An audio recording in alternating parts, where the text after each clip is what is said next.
WhatsApp guys, इस दिवाली भारतीय consumer ने दिया ट्रंप को जवाब। 77 बिलियन की मेरे हिसाब से सेल हुई है भाई, तो बहुत सारी न्यूज होंगी। हैप्पी दिवाली लिखा है अर्जुन रख ने, तो फनतंत्र का एपिसोड है 1 2 3 गो। अच्छा, दिवाली पर मोदी जी ने ट्रंप को कॉल किया और बोला, क्या बोला? लोग रोना बंद कीजिए। क्योंकि दोस्तों दिवाली आई, सबने झूमकर मनाई। इसी बीच एक ऐसी खबर भी आई जिसने अमेरिका सहित पूरे वेस्टर्न वर्ल्ड की बहुत सुलगाई। इस धनतेरस और दिवाली पर भारत के लोगों ने मार्केट में 77 बिलियन डॉलर्स खर्च कर दिए। इंडियन रुपीस में ये 5.4 लाख करोड़ रुपए बनते हैं। CIT की रिपोर्ट के अनुसार इस साल भारत में दिवाली के दौरान 5.4 लाख करोड़ का व्यापार हुआ है, जो कि 2024 के मुकाबले लगभग 25% ज्यादा है। इसमें 65,000 करोड़ सर्विसेज यानी लॉजिस्टिक्स, ट्रैवल और डिलीवरी जैसे सर्विसेज से आए हैं। धनतेरस पर अकेले 1 लाख करोड़ की खरीद हुई है, जिसमें से 60,000 करोड़ सिर्फ सोने और चांदी की बिक्री से आए हैं। ये तब है जब मार्केट में सोने और चांदी के दाम बहुत ज्यादा बढ़े हुए हैं। मतलब है कि ये सब तब हुआ जब सोने की कीमत 1.3 लाख पर 10 ग्राम और चांदी 1.8 लाख पर किलो पहुंच गई है। बोलते हुए मेरी जबान लड़खड़ा रही, सोचिए लिया ही कितना होगा मैंने। I love gold।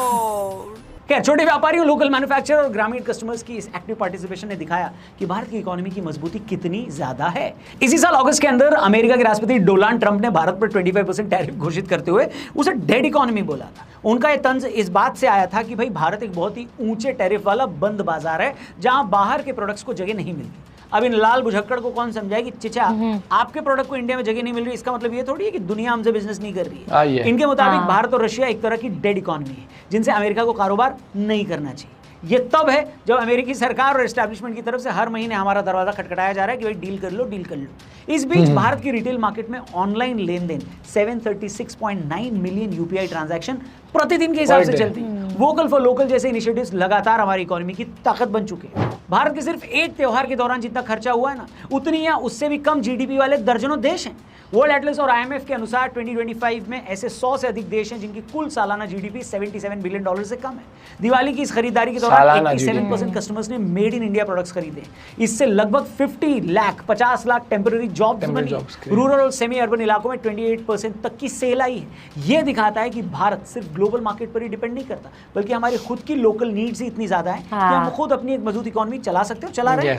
हमारे परमाणु प्रोग्राम के दौरान भी जब अमेरिका ने हम पर प्रतिबंध लगाए थे आर्थिक, तब हमारी यही इकोनॉमी न सिर्फ अच्छे से मैनेज हुई थी, बल्कि हमने तब भी काफी बढ़िया परफॉर्म किया था। पर सवाल ये दोस्तों कि आखिर भारत के पास ऐसी कौन सी शक्ति है कि हमारी अर्थव्यवस्था ग्लोबल रिसेशन के दौरान भी स्टेबल रहती है, टिकी रहती है।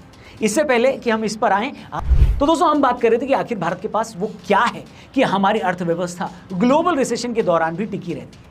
भारत की आर्थिक पहचान डिमांड लेड ग्रोथ पर आधारित है, यानी यहाँ 60% से अधिक GDP लोकल डिमांड पूरी करने पर लग जाती है। इसके विपरीत वेस्टर्न और बाकी एशियन इकोनॉमी एक्सपोर्ट्स और इन्वेस्टमेंट पर डिपेंड करती है। RBI के अक्टूबर 2025 बुलेटिन के अनुसार भारत की मजबूती के 3 पिलर्स हैं। पहला, एक मजबूत बैंकिंग सिस्टम। दूसरा, एक एडिक्वेट फॉरेन रिजर्व जो आज 720 बिलियन डॉलर्स के आसपास है। और तीसरा है एक स्टेबल मॉनेटरी पॉलिसी। इस स्ट्रक्चर का परिणाम यह है कि ग्लोबल रिसेशन और बिजनेस चैलेंजेस का भारत पर बहुत सीमित असर पड़ता है। हमारे देश की इकोनॉमी का इंजन भारत के अंदर से चलता है। 2008 के ग्लोबल रिसेशन में जब अमेरिकन बैंकिंग सिस्टम गिर रहा था और यूरोप एक गहरे संकट में था, तब भारत ने केवल 3.9% की टेम्पररी गिरावट दर्ज करने के बाद दोबारा से रिकवरी कर ली थी। इसके पीछे पब्लिक इन्वेस्टमेंट और रूरल सर्विस प्रोग्राम का बड़ा कंट्रीब्यूशन रहा, जिसमें हमारे देश की इकोनॉमी में डिमांड को जिंदा रखा। कोरोना काल की बात करें, साल 2021 से 24 की रिकवरी टाइम में भारत एशिया की सबसे तेजी से उभरने वाली इकोनॉमी बन गया था। उस समय भारत ने 7.9% की एवरेज एनुअल GDP ग्रोथ दर्ज की थी।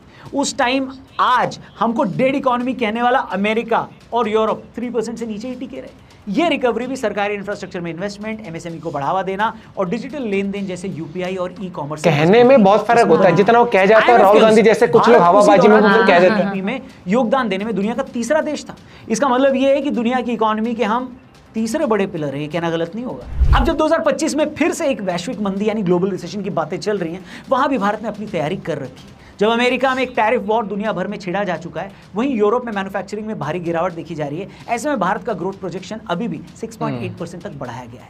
ये भी हमारी लोकल डिमांड, बैंकिंग स्टेबिलिटी और त्योहारों में हमारे खर्च की वजह से हुआ है, जिसका एक एग्जाम्पल दिवाली में दिख गया। सितंबर 2025 में RBI की इन्फ्लेशन रिपोर्ट में इंडिया में महंगाई दर अभी भी 2.6% पर स्टेबल है, जिसको एक बैलेंस्ड और हेल्दी कंजम्पशन इकोनॉमी बताया जा रहा है। पर दोस्तों ये हर बार कैसे हो जाता है? आज जब ग्लोबल इकोनॉमी एक शिफ्ट की तरफ धीरे धीरे बढ़ रही है, दुनिया में आए दिन कोई ना कोई देश वर्ल्ड वॉर की धमकियां देने लगता है। हमारे पड़ोस में एक ऐसा पागल मुल्क है जो हर दिन न्यूक्लियर बटन दबाने की धमकी हवाबाजी। ऐसे में भारत के लोगों के अंदर ऐसी क्या बात है कि हमारी डिमांड कभी कम ही नहीं होती? इसका सीधा असर हमारे त्योहारों से जुड़ता है। भारतीय सभ्यता में कोई भी मंगल काम किसी शुभ लग्न या त्योहार के दौरान ही करने की मान्यता है। अब कई लोग इसको सुपरस्टिशन बोल देते हैं, लेकिन यही हमारी अर्थव्यवस्था की एक मजबूती है। भारत में त्योहार सिर्फ कल्चरल इवेंट या इवेंट ऑर्गेनाइज कराना नहीं है, बल्कि ये हमारी ग्रोथ इंजन का एक एक्टिव पार्ट है। त्योहारों के दौरान रिटेल, ऑटोमोबाइल, इलेक्ट्रॉनिक्स, ज्वेलरी और ई कॉमर्स में औसतन 25 से 40% अधिक बिक्री होती है। करोड़ों अस्थायी रोजगार पैदा होते हैं, जैसे कारीगर, ट्रांसपोर्टर्स, डेली डिलीवरी वर्कर्स और दुकानदार। टूरिज्म, हॉस्पिटैलिटी और रूरल प्रोडक्शन जैसे मिट्टी के दिए या सरकंडे से बने खिलौने और बाकी प्रोडक्ट्स की मांग भी तेजी से बढ़ती है। इससे लोकल इकोनॉमी के साथ साथ देश की अर्थव्यवस्था भी चलती रहती है। पैसे का लेन देन लगातार होता रहता है। अगर सच बताएं तो त्योहार भारतीय अर्थव्यवस्था का लोकल स्टिमुलस पैकेज है, जो सर्विस, प्रोडक्ट और कम्युनिटी गैदरिंग तीनों का एक बैलेंस बनाता है। भारत की अर्थव्यवस्था दुनिया से अलग इसलिए है क्योंकि इसकी नींव बाहरी निर्यात या कॉर्पोरेट उधारी पर नहीं है, बल्कि घरेलू ऊर्जा और कल्चरल कंजम्पशन पर टिकी है। इसके ठीक उलट अगर हम दूसरे देशों को देखें तो और भी चौंकाने वाले आंकड़े सामने आएंगे। मतलब जो जितना बड़ा देश है, कर्जा वो उतना ज्यादा लिया हुआ है बे। दुनिया के टॉप 10 सबसे कर्जदार मुल्कों में नंबर 1 पर आता है अमेरिका बहादुर, जिन पर कुल $32.9 ट्रिलियन का कर्ज चढ़ा हुआ है। ये उनकी टोटल जीडीपी का 88.45% है। हम तो मजाक में ही पाकिस्तान को कर्ज पर चलने वाला देश बोलते थे, लेकिन असली कर्जा तो डोलांडवा का देश लिया हुआ है बे। तू क्या है बे? वहीं चाइना की बात करें तो $12 ट्रिलियन का उन पे कर्ज है। ये उनकी टोटल जीडीपी का 12.88% बनाता है। भारत इस लिस्ट में 7वें नंबर पर है, जहां हमारे ऊपर फिलहाल $3 ट्रिलियन का कर्ज है, जो हमारी जीडीपी का 16.6% है। इस लिस्ट में ऐसे देश भी हैं जिन्होंने अपनी पूरी जीडीपी से भी ज्यादा का कर्जा उठाया, जैसे कि जापान 10.9 ट्रिलियन का कर्जा है, जो कि उनकी जीडीपी का 105.5% है। यूनाइटेड किंगडम, जिनके चीजें नहीं दिखती फिर लोगों को बोलते हैं, कामयाबी देखकर चिड़े हुए थे, उनके यहाँ 3.4 ट्रिलियन का कर्जा है, जो उनकी टोटल जीडीपी का 293% से भी ज्यादा है। मतलब दुनिया भर से लूटने के बाद भी इनको मुल्क चलाना नहीं आया। बताइए, गजब बेइज्जती। इसके बावजूद हमारे देश में ऐसा कहने वालों की कमी नहीं है कि हमारे त्योहार और कल्चर दकियानूसी हैं और पुराने ख्यालात के। कई लोग बोलते हैं, वेस्टर्न मीडिया और कई बुद्धूजीवी अक्सर ये दावा करते हैं कि भारत के त्योहार जैसे दिवाली और होली पर्यावरण के लिए, महिलाओं के लिए या समाज के अन्य वर्गों के लिए हानिकारक है। इन्हें पेट्रियार्की या पुराने जमाने के त्योहार कहकर पेश किया जाता है। करवा चौथ की बात कर लो, जल्लीकट्टू या गणेश चतुर्थी जैसे आयोजनों पर भी रिग्रेसिव रिचुअल्स के आरोप लगते रहे, जबकि पश्चिमी देशों के समान परंपराएं, सिमिलर कल्चर जो है, वहां पर अक्सर इसे कल्चर और एम्पावरमेंट के नाम पर सराहा जाता है। वेल दोस्तों, इंडिया में जुगाड़ ये वर्ड सिर्फ फनी नहीं है, बल्कि एक पूरी इनोवेशन स्ट्रैटेजी। मिट्टी cool fridge, local tech startups और वन डिस्ट्रिक्ट वन इनोवेशन जैसी स्कीम्स ने दिखा दिया है कि इंडियन ट्रेडिशंस और साइंस एक साथ काम कर सकते हैं। यही वजह है कि इंडियन फ्रूगल इनोवेशन मॉडल अब दुनिया के बिजनेस स्कूल्स में पढ़ाया जाता है। जब कोविड-19 आया तब इंडिया ने सिर्फ अपने लोगों को ही नहीं, बल्कि कई देशों को वैक्सीन चलाकर वैक्सीन दी थी। उस वक्त कई वेस्टर्न कंट्रीज अपनी वैक्सीन शेयर भी नहीं कर रही थी, और तब इंडिया ने ह्यूमैनिटी दिखाई।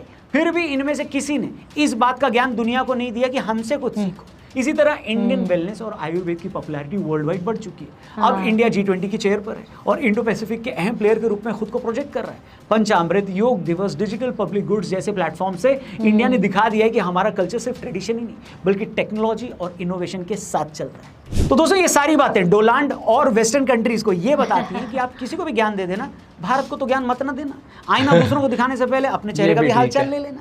मतलब इंडिया की जो ट्रेडिशन वो सिर्फ हिस्ट्री नहीं है, बल्कि ये फ्यूचर भी बनाते हैं।